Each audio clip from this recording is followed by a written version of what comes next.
Bismillahirrahmanirrahim. Assalamualaikum warahmatullahi wabarakatuh. Perkenalkan, nama saya Sari dengan nomor NIM 1920719056. Di sini saya akan mempresentasikan yakni tentang pengembangan buku ajar bahasa Arab kelas 9 MTS.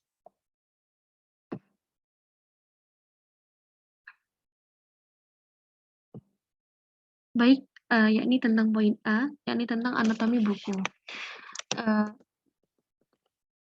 Yakni di sini saya akan mau mengembangkan buku yang berjudul Bahasa Arab MTS kelas 9, penerbit Direktorat KSKK Madrasah Direktorat Jenderal Pendidikan Islam Kementerian Agama Republik Indonesia, Jalan Lapangan, Banteng Barat nomor 3-4, lantai 6-7, Jakarta 10-11-10.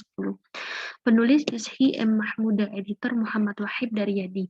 Cetakan pertama tahun 2020, jumlah halaman 105 halaman, dengan ISBN 9786236687390 jilid lengkap. Yang kedua dengan ISBN 9786236687420 jilid ketiga. Ukuran kertas A4. Ukuran kertas A4 yakni 21 dikali 29,7 cm. Hak Cipta tahun 2020 pada Kementerian Agama Republik Indonesia dilindungi oleh undang-undang.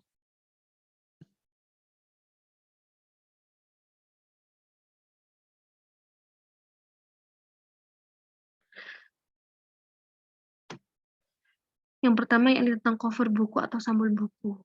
Nah, namanya cover nih. Namanya cover kan pasti artinya yang terlihat, begitu kan? Kenapa di sini saya menuliskan 4 poin? Karena menurut saya di gambar ini penyusun sudah menurut saya sangat interesting banget, sangat menarik dan good di sini tuh baik dari segi penglihatan atau mungkin dari segi kekepuan begitu ya. Full color, yes. Kenapa di sini diambil tema ungu? Karena ini yang memang paling cocok dan terpadu. Kalau misalnya dikasih warna kuning atau adanya mungkin kurang pas ya begitu. Dan tata letaknya yang sangat proporsional. Jadi desain ini menurut saya itu sudah sangat coverage banget, sudah mewakili semua dari isinya begitu kan. Sehingga setiap orang yang mau membaca itu kayak kepingin membaca terus lagi dan lagi kayak begitu. Kan memang kan awalnya memang harus dilihat dari covernya. Kalau covernya menarik sedemikian rupa, pasti orang itu nggak akan mau nyanyiakan gitu kan ya. Nah, di sini saya akan memaparkan tentang daftar isi. Di sini, sisi kiri, ini saya tulis ya, sisi kiri bab 1-3, sisi kanan bab 4-6. Menurut saya di sini tuh daftar isi yang sangat lengkap. Kenapa? Di sini tuh yang pertama yang awal ada mukadimah. Pasti ya semua buku itu selalu ada mukadimahnya. Kemudian karena ini bukunya bahasa Arab, jadi di sini juga ditulis tentang pedoman transliterasi Arab Indonesia. Dan langsung ke subbabnya, perbabnya begitu ya. Karena di sini ada 6. Kelanjutannya tadi ya, karena di sini ada 6 bab, saya cuma mengambil cuma 1 aja. Yakni kenapa saya milih pertama? Karena pemilihan pertama itu menurut saya tuh ya nyaman aja, enak begitu kan dibandingkan dengan urutan atau mungkin pilihan yang setelah nomor 1 dan sekian. Tapi tergantung juga pribadinya masing-masing begitu kan ya. Nah, oke, baik. Di sini saya akan menjelaskan tentang ad-darsu al-ula, pelajaran yang pertama yakni tentang ra'su as-sana al-hijriyah. Kenapa di sini ada tulisan simple, pas dan sudah mewakili maksud dan tujuan pelajaran pertama? Yes, jelas sekali karena menurut saya di sini tuh simple, tidak terlalu banyak desain, tapi ini sudah pas dan mewakili. Kenapa? Karena di sini di judulnya tentang Ra'su as-sana al-hijriyah, tentang bulan ya, tentang bulan kayak penanggalan gitu kan. Nah, namun di sini kan juga ya ceritanya itu kayak berkaitan gitu loh. Jadi kalau orang itu udah kayak temanya ini, berarti otomatis gambarnya juga masuk ke sana kayak gitu. Jadi menurut saya itu simpel banget, pas dan sangat mewakili maksud dan tujuan. Kemudian yang belum. Oh ya, setiap bab itu selalu mempunyai kompetensi inti dan dasar. Jelas sekali ya. Karena menurut saya kompetensi inti dan dasar ini yang menentukan maunya guru itu bagaimana dan apa yang diharapkan guru itu nyampe nggak sih ke siswa. Kayak begitu ya. Menurut saya ini kompetensi inti dan kompetensi dasar itu sudah sangat baik sekali. Sudah terukur, terarah, sangat jelas. Karena apa? Karena kompetensi inti dan kompetensi dasar ini merupakan komponen yang paling penting dan termasuk lengkap. Menurut saya begitu ya. Saya bacakan satu, yakni tentang kompetensi inti.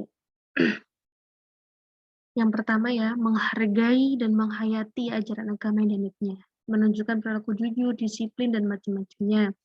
Kompetensi dasar, banyak ya. Di sini ada menganalisa, memahami fungsi nasional, dan lain-lain kayak gitu.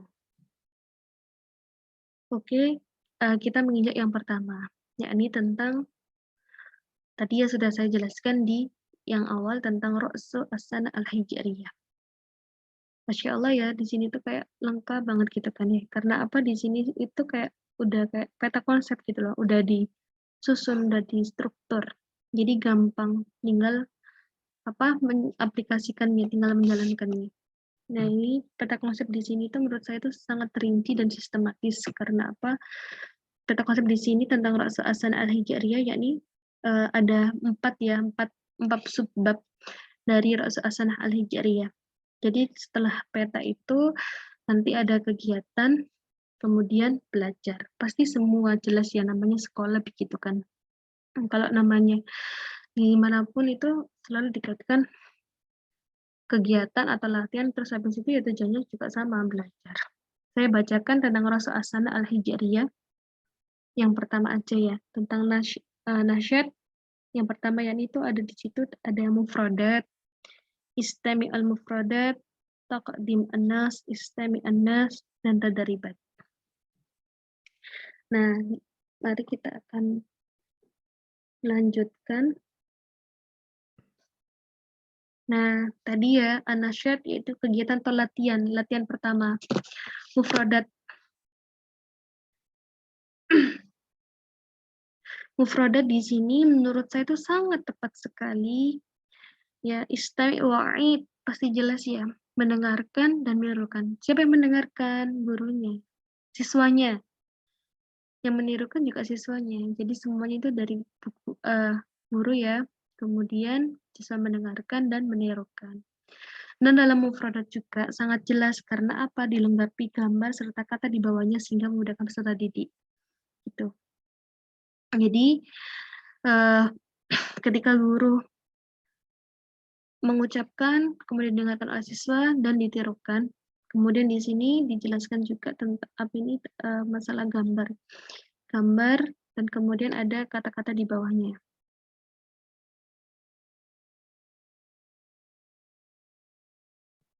Kayak misalnya tentang ini ya, di sini kan gambarnya kecil ya. Mungkin nanti bisa dilihat di PDF-nya yang bisa di-copy ya teman-teman. Saya mau bacakan satu ya tentang ini ya. Di sini kan ada orang itu kayak orang itu berdoa. Jadi kata-katanya itu mufradnya tentang begini. Sana hijriyah jadidah. Lebih gitu kan. Kemudian lanjut tentang tatrib. Tatrib awal, tatrib mufradat ya. Menurut saya itu seharusnya tidak perlu. Kenapa? Namun nggak apa-apa sih, nggak masalah sih. Kalau misalnya ini memang diadakan bertujuan kan sebenarnya juga sama ya tujuannya baik ya agar siswa mampu berarti dalam soal. Setelah dapat materi langsung praktek latihan soal kan begitu. Tapi menurut saya ini nggak perlu ya karena apa? Karena ini merupakan pelajaran pertama yang kita lakukan yakni tentang proses. Dalam proses itu nggak usah kayak langsung ke tadrib. Cuma apa? Mungkin bisa di merujuk ulang-ulang udah gitu aja. Kalau misalnya sesuatu yang baru, kalau kita kayak ngoyoh atau ngasihnya itu berlebih itu kan kayak bikin, aduh aku paling nggak seneng deh kayak apa pelajaran ini karena belum tentu memahami kok langsung kayak disuruh praktek, dia harus dikerjakan dan diselesaikan kayak begitu. Kemudian di sini juga ada qiraah, yakni tentang cerita ya, An-Nas, wa Iqra, dan bacalah. Qiraah, cerita yang sangat cukup baik dan tidak terlalu panjang. Karena tentang cuma sedikit ya, pasti jelas tentangnya ya sana hijrah jadi ida. Ya, begitu. Kemudian ada tadribnya, tadrib dari bacaan tersebut. Nah, di sini ada utkuri, suruh menyebutkan ya tentang asma asyhuru al-qamariyah, Muharram, Safar, Rabiul Awal, Rabiul Akhir, Jumadil Ula, Jumadil hatta Dzulhijjah. Kemudian di sini juga, nah ini saya rangkum ya sedikit. Di sini itu ada tadrib qiraah, ada 3 soal, yakni tentang asma tadi ya, mendengarkan kemudian disuruh menyebutkan. Kemudian di bawahnya ini tentang sahih. Iqra'an nas, qala sahih au khata. Kemudian lanjut yang soal ketiga, Iqra'an nas wa ajib anil asilah. Kayak begitu. Jadi itu kegiatan atau latihan pertama ada 4 ya. Mufradat, awalnya, kemudian ada soal, qiraat, nas, kemudian ada tadrib.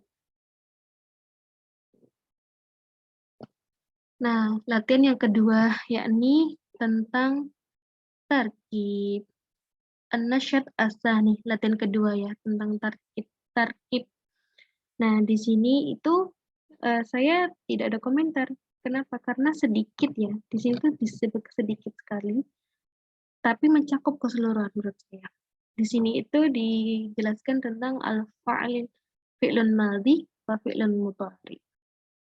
Contoh yang pertama, Aziza wa Khalid wa Khalidatan jalasta amama al-fasli qabla yawmayn. Fi'lun mudhari.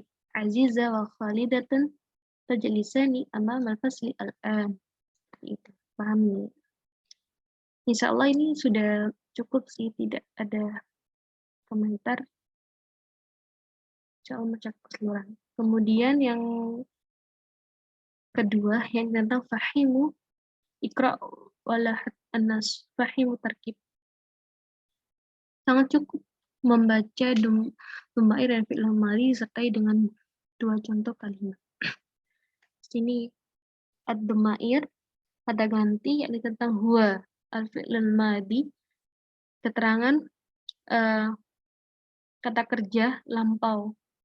Fa'ala mislun hajar. Lagi dhumair huma fi'lul madi, kata kerja lampau. Fa'ala mislun hajar. Jadi ini lebih cocok sekali ketika guru itu melafadzkan harus dengan sesuai makharijul huruf ya. Kenapa? Karena itu penting sekali. Sering banget itu orang itu salah pengucapan ketika apalagi bahasa Arab gitu kan. Bahasa Arab itu kan ibarat kata itu kan salah harokat itu kan sudah maknanya berbeda, apalagi sampai salah mengucapkan huruf kayak misalnya alif dibaca ain dan sebagainya, itu kan sudah berpengaruh gitu kan. Jadi harus ini benar-benar harus diperhatikan dan diulang-ulang berkali-kali. Nah, jadi di sini poin penting itu tentang fi'il madhi, kata kerja yang menunjukkan perbuatan yang terjadi di masa lalu, seperti yang terdapat di contoh di bawah ini. Ini kan ada 2 ya teman-teman. Ini udah digaris bawahi dari penyusun, yakni tentang arodah. Contohnya itu aradal kufar an ay yamna'u an-nabi wa ashabahu minal hijrah. Kemudian yakni yang ketiga, yang terakhir tentang tadribat. Jelas ya. Ini ada merah, ini tentang catatan penting. Kalau fil madhi, katabtu tilmida ad-darsu. Kata keterangan untuk masa lampau. Sabahul khair, amsi bil ams, yaumal ahad, qabla al-yawmaini, wa ghairu dzalik. Kemudian nah yang ini ya tentang lahada at-tarkib wamla Al-faraghat. Suruh melengkapi kayak begitu ya. Kemudian lanjut yang terakhir. Nah, ini soal yang paling penentu kayak begitu ya. Wahada at-tarkib wa ikhtar as-sahih. Menurut saya ini udah pas semua. Sangat menarik sebelum tadribat ya, karena ada catatan sedikit yang sangat bermanfaat dan membantu siswa dalam kegiatan kedua ini. Ini tadi yang poin pentingnya. Karena udah ditunjuk kalau film meladi itu jadinya begini, begini, dan sebagainya. Lanjut kegiatan yang ketiga, yakni tentang hiwar. Pasti jelas ya hiwarnya di sini ya. Hiwar. Nah, ini di sini kan ada hiwarnya gitu kan. Nah, ini menurut saya itu teksnya terlalu panjang sedikit namun sangat cukup. Gak apa-apa sih, cukup sih karena ini kan diperuntukkan bagi kelas 3 SMP ya. Jadi menurut saya itu sudah cukup. Menurut saya panjang tapi ya gak apa-apa begitu. Tidak ada tambahan atau komentar. Ini kenapa ada simbol atau gambar ini ya, dua telapak tangan, karena hiwar setiap apapun percakapan, setiap apapun perbuatan, setiap apapun yang kita lakukan itu harus disertai dengan diawali dengan bacaan basmalah, begitu harus. Ini kan artinya pakai berdoa gitu. Terus kemudian tentang yang kedua yakni tentang ratib al-jumal. Nah, di sini tuh ada 3 soal teman-teman. 1, 2, lanjut ke sini ya. 1, 2, 3. Ada 3 soal dan setiap soal itu pertanyaannya ada 6. Ada 6 kan. Jadi 6 kali 3 itu 18, banyak ya. Nah, kalau menurut saya itu ini SIM itu memberatkan siswa dan merasa bosan ya. Cukup dengan 1 soal aja, tapi 10 pertanyaan gitu mungkin lebih masuk ya. Dan sebaiknya itu gambar itu dihilangkan. Gambar yang mana? Gambar yang ini teman-teman, dihilangkan. Diganti dengan kata-kata penyemangat. Dan itu gambar orang, meja sama kursi udah gitu Kak. Jadi kan kayak menurut saya itu kayak monoton. Jadi dari hiwar ini itu ada kayak tadrib gitu kan. Tadi ya ada 3. Per soalnya itu ada 6 gitu kan. Aduh, males banget ya. Jujur, saya juga tipe orang kayak begitu. Ketika ada sesuatu yang baru itu jangan terlalu dikasihkan semuanya gitu loh. Pelan-pelan. Pasti kita juga akan mengikuti. Tapi kalau misalnya otomatis kayak brek langsung begitu kan otomatis bikin otak kayak sepanuh. Ingin kayak, aduh aku suka mau lagi pelajaran ini. Sampai kayak begitu kan. Biasanya kan orang kan kadang begitu ya.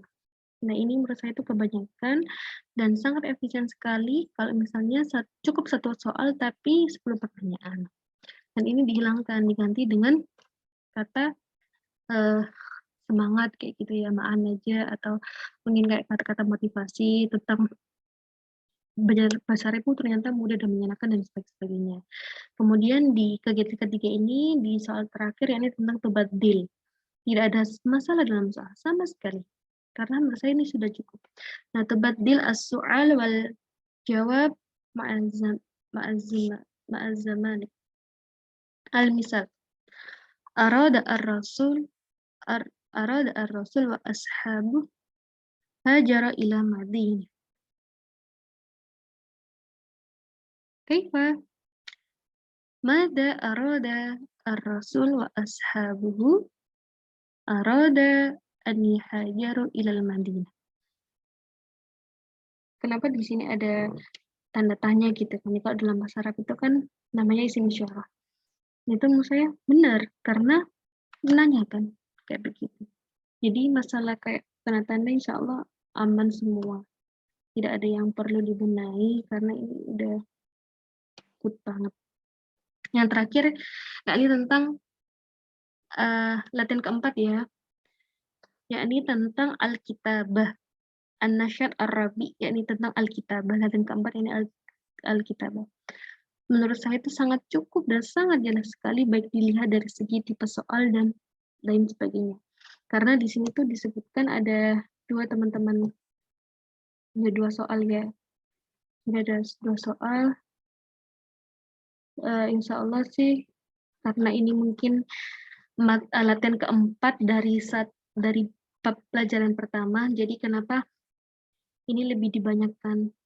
Ini menurut aku ini ya. aku yes. Maksudnya itu aku setuju kayak begitu. Karena ini merupakan latihan yang terakhir begitu loh dari pelajaran pertama kayak begitu kan. Kemudian lanjut yang kedua, yakni tentang tadrib. Nah, tadrib menurut saya ini pemilihan kata dan soal yang mudah dipahami, sangat mudah. Yang ini yang garis biru ini perintahnya tentang shift ya ansyatuk bidarki sana hijriyah jadidah di baitika. Kayak begitu. Udah, nah ini tuh aku nggak mau ya, ini kan cuma garis biasa terus bundar sama satu gitu ya, aku nggak mau kayak begini. Makanya ini dihilangkan aja dan diganti dengan kata-kata bijak atau motivasi. Kan ini kan udah terakhir gitu ya, mungkin uh, selamat atau apa dan macam-macamnya karena udah dilatih di keempat dari pelajaran yang pertama. Kayak begitu. Pasti jelas sekali teman-teman kalau dari kita apa ini mengembangkan sebuah buku manapun itu pasti selalu ada yang namanya daftar pusaka. Karena apa? Karena memang itu penting sekali, sangat penting sekali. Bahkan kalau misalnya kita mau mengadakan penelitian atau bikin apapun itu kalau tidak dilandasi dengan daftar pusaka itu rasanya iya gitu kan ya.